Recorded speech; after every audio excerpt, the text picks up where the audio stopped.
real quick, who is this jabroni behind me telling Endorsee that everyone in her group is like a scrub apart from him and her? Like, I've never seen him before. I don't even know his name, but he's probably going to come back and rescue one of the main casts in a later episode. I'll eat my words then. But until now, let's just talk about episode 8. So hello everyone and welcome to the Anime Zillia. And thank you for joining me as we talk about episode 8 of the Tower of God. An episode with a great plot twist and some good action. The plot twist as well was actually rather surprising and I didn't actually see it coming. So props to him on that. But really quick, I do have to correct a mistake from episode 7 in where I stated that Bam's team losing would result in an automatic fail for his character. A few of you pointed out in the comment section of my last video that that is indeed not the case, and this episode does help to kind of enforce that and reinforce it a little bit more. So let's talk about as to why. So first off, let's talk about the ranker himself. Quint, overall, I really liked his character in this episode. He got a lot of skills despite being handicapped, and I liked the showcasing of it. It showed us that, yes, he is severely handicapped, and he gave the teams quite a lot of kind of, he gave them a lot of advantages, and yet he was still able to outclass them in pretty much every sense. I like this simply because it makes the rankers really important. Every time we've seen them do something, they've always been very menacing and very kind of overpowering, to the point where we're like, okay, these are people not to be messed with, and if the main cast mess with them, there's going to be consequences. We saw that with the blonde-haired ranker, when he trapped that dude into a torrent full of Shinzu, and almost made him kind of die that way. We see it now with Quint, and it's very kind of prominent that our heroes and the other characters are just severely outmatched. But I liked in this episode that they actually maybe make it so that smarts isn't his strong point. He is very hot-headed, and I liked the fact that he tried to stay calm, and his face was like totally telling the opposite of what he was actually saying. I thought that was hilarious. I don't mind the fact that he's overconfident, as he displays skills that are clearly capable of backing up his words.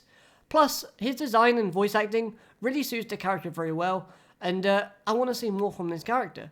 I think it'd be intriguing to see what he's like at full power. Now, the twist, just getting into it really quickly, with the friendship list, was actually surprising, and I really liked it. I actually thought it was a great example of some really good story writing, and it's one of those things that seemed odd to begin with, having only Shibisu and Hats doing this sort of test, when originally I kind of thought maybe it's just a scout mission. But then why is Hats doing it? Because Hats isn't a scout. The two still partake in the game of tag, despite also finding those 10 friends. So they basically stated before the tag team game that if they didn't find 10 friends, then those two characters would be, basically, they would fail. And that would be it for them. So the fact that they found 10 friends and they still had to partake in this sort of test was still kind of a little bit suspicious in my opinion. But I like the way they used it. They used it very effectively. So Khan basically betraying Team A didn't actually result in himself really betraying his true team, because his actual team consists of the members that are on that list, thus being Shibisu, Hats, Bam, Khun, or Khan himself. I don't really know how to pronounce that name. Not quite sure. I'll watch the dub soon. Oh god, another weird name. Lalur, the guy in the sleeping bag. Ho. Lien. I think that's how you pronounce Lien's name.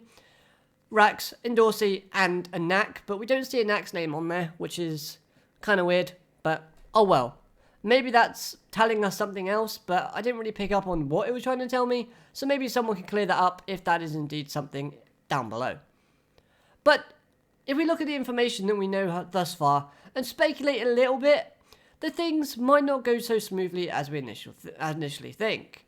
I know it's probably, just tension building, but I'm getting very murderous and villainous vibes from Hao's character.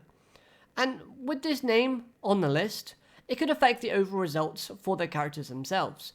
Because I don't think in any way, shape or form that everyone on this list is going to fail. Rax has already passed.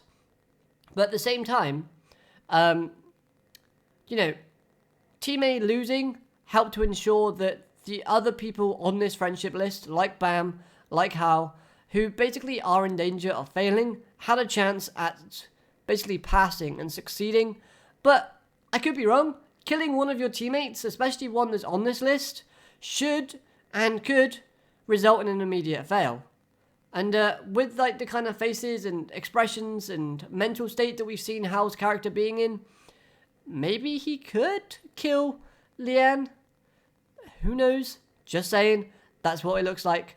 But that's just me kind of giving you my thoughts, speculating a little bit, and who knows? Maybe my thoughts will change as soon as we have more information, and maybe it's just kind of like a situation where they're trying to lure us out and bait us, and in the end it's not going to lead to anything. But I thought it was a nice information reveal nevertheless. Now, talking of the character, the backstory that we had for this character was really nice and intriguing. I liked it, as it was a very small bit of information, but it helps reinforce us the idea that Heldon is actually doing something behind the scenes, and maybe is a bit more than just a gatekeeper like we initially thought. He comes across as always being this kind of manipulative and sinister kind of character. He always has something in the works, and we don't quite know what's going on with him. So I thought that was very cool as well. And I like the reintroduction of that kind of idea and that kind of question. Because it leaves us with the question of, why is he even here? You know, we don't know why the ranker was there. Maybe there was an important item that the ranker that killed her friends was after. And maybe Heldon was accompanying that ranker. But at the same time, it doesn't seem like it, because there was no information given to us that led a connection between Heldon and the ranker both being there for the same thing. It looked like Heldon was there to recruit somebody. This being obviously the character we're talking about now, but again, only time will tell. So next up, Khun. Khun was fantastic in this episode, and the planning, the prep work, and the acting after defeat was all a joy to watch. And it goes to show that a skilled character like Khun's character himself is very formidable and can almost be on par with a ranker in terms of, just basic ability and manipulative skills. You know, he has a great way of words, and his planning skills are second to none. I really do like this character, and this episode just helps showcases all of his good qualities and flaws. And I like the knowledge / confirmation as well that the badges could not be copied, as they had Shinsu like reinforcement on them, which basically prevented any tamperment or breakages of the badges themselves. So I thought that was pretty cool. I like the fact that they reinforced that, because honestly, I was thinking myself that was a possible strategy that this team was using, and it's certainly something like that they could use. And I'm glad that they didn't, because it would be a copy and paste of the Crown game all over again, and I think that would have ruined it slightly. So I'm glad they went with this option. Giving us this information just added to the overall vibe of the episode and helped reinforce the fact it was a very good one. The information wasn't actually a lot in this episode, but it was actually very detailed and very precise. So for that, I can really appreciate the kind of segment and the showcasing of this character, as well as just the information in general given. Khun's a character who can come up with a plan, he can execute it, and he can also show off that he's very knowledgeable and pick up on very tiny details. I really do like it. He has a lot of qualities that would kind of make me feel like he might become a ranker in the future if ever offered the position and he was serious about taking it. I think that would suit him very well. It just depends on what sort of restrictions and laws they have that would obviously not tempt him to be in that position. But that's personally my take. I really liked his character. It was a good showcasing, and let's see what the other team does. And speaking of the other team, Bam was certainly an intriguing character in this episode, as seeing his nervousness and uneasiness was also really good, as it shows a bit of his determination, which pairs well with his purpose of climbing. He wants to get stronger. He wants to prove that he's strong enough to be able to stand side by side with Rachel, to the point where she doesn't see him as a burden. And he can tell just how more powerful a ranker is compared to himself, which does show off that he has a bit of smarts and tactical awareness.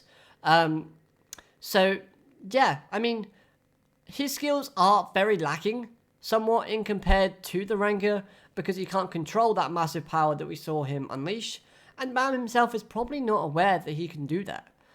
Being hit in the head and unleashing that probably meant that he was unconscious when he did so the fact that he is nervous really does pair well with the character nicely, and it stops anyone from going, oh my god, he's so overpowered though, why would he be so nervous? He knows he's got all that power. He probably doesn't, because again, he was probably unconscious when he unleashed that at the end of the crown game. But come on, man, you gotta have some more confidence in yourself, Bam. You got this. Go on, go out there, get those points, pass, succeed, and show us what you can do. But yeah. And finally, my plan worked. Boy oh boy, what are you planning, Endorsee? That's the big question that ends this episode. And honestly, I think that she wants to fight Quint, maybe for some personal reasons.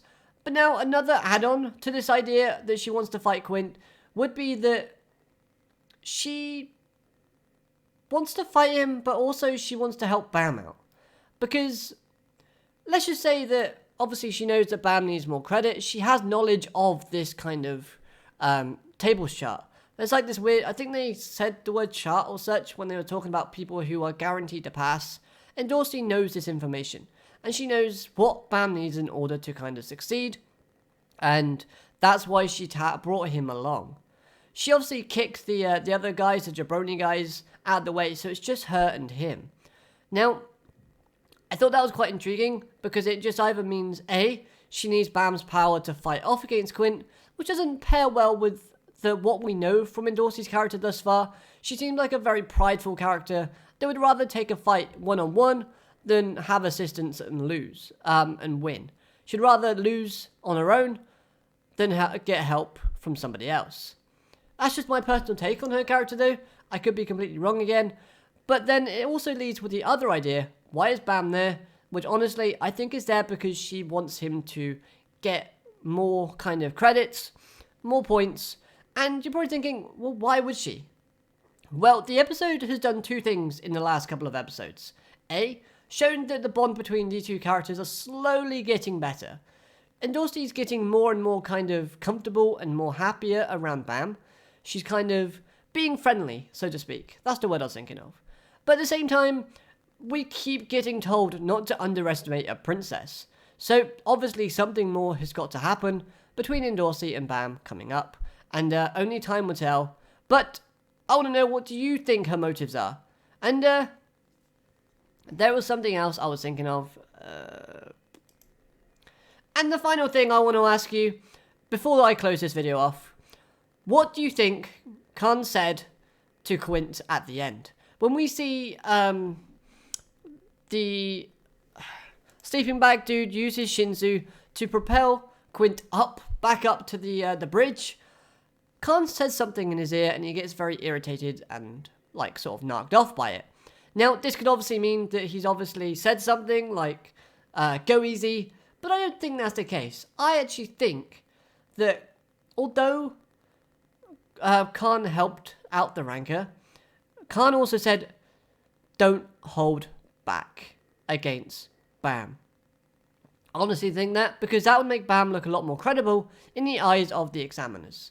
And honestly, he just wants to help out his friend, and that's one way to do it, and it will also boost Bam's confidence up, which is something that Bam is lacking very much. But again, you might have some different ideas, and as long as you don't like spoil it completely, then feel free to let me know all of your ideas down in the comment section below. And again, be respectful of what other people say.